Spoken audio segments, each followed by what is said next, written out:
বারান্দায় লাগানো টব থেকে পুদিনা পাতা তুলে নিচ্ছি। আজকে এই পুদিনা পাতা দিয়ে আপনাদের সামনে টক ঝাল মিষ্টি চটপটা একটা রেসিপি শেয়ার করব। আসসালামু আলাইকুম, সবাই কেমন আছেন? ওয়েলকাম করছি আশালতা লিটিল ওয়ার্ল্ডের আরও একটি নতুন ব্লগে। মাশাআল্লাহ, আলহামদুলিল্লাহ, সেও কিন্তু মাকে এখন অনেক বেশি হেল্প করতে শিখে গেছে। এই জামগুলো ক্লিন করতে সে আমাকে সর্বাত্মক সহযোগিতা করেছে। এই যে দেখেন, এবার সে দেখিয়ে দিচ্ছে জাম ভর্তাতে কাসুন্দি লাগে।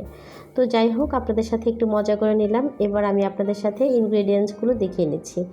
এইদিকে আমি বিট লবণ নিয়ে নিয়েছি 2টা শুকনো মরিচ, 2টা কাঁচামরিচ, নিয়েছি পুদিনা পাতা। এটা হচ্ছে চাট মশলা আর ম্যাজিক মশলা। এখানে আমি রাঁধুনি কাসুন্দি ব্যবহার করছি। এটা না থাকলে আপনারা সামান্য একটু সরিষা বাটাও নিয়ে নিতে পারেন। এবার আমি সবগুলো জামকে চটকে নেব। বেশ ভালোভাবে এটাকে চটকে নিতে হবে। এবার আমি শুকনো মরিচ দুটো ভেঙে নিচ্ছি। আমি কিন্তু এই শুকনো মরিচ দুটো তেলে নিয়েছি, তেলে ভেজে নিইনি। তেলে নিলে অন্যরকম একটা স্মোকি ফ্লেভার অ্যাড হয়। এবার আমি কাঁচামরিচ দিয়ে দিচ্ছি। ঝালটা কিন্তু অবশ্যই আপনাদের টেস্ট অনুযায়ী দিবেন। দিয়ে দিচ্ছি বিট লবণ। এগুলো ভালোভাবে চটকে এখানে এবার আমি দিয়ে দিব পুদিনা পাতা। পুদিনা পাতা দিলে কিন্তু এক্সট্রা একটা ফ্লেভার অ্যাড হয়।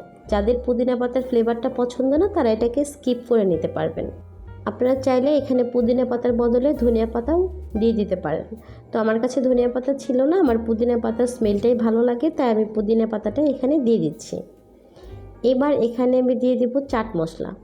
চাট মশলা দিলে একটা আচারি ফ্লেভার অ্যাড হয়।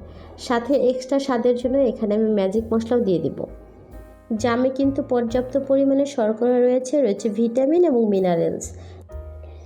এবার আমি এখানে 2 টেবিল চামচ কাসুন্দি দিয়ে দিচ্ছি। দিয়ে জামগুলোকে খুব ভালোভাবে মিশিয়ে নিচ্ছি। অনেক মজার টেস্টি একটা জাম মাখা, আপনারা বাসায় অবশ্যই ট্রাই করে দেখবেন।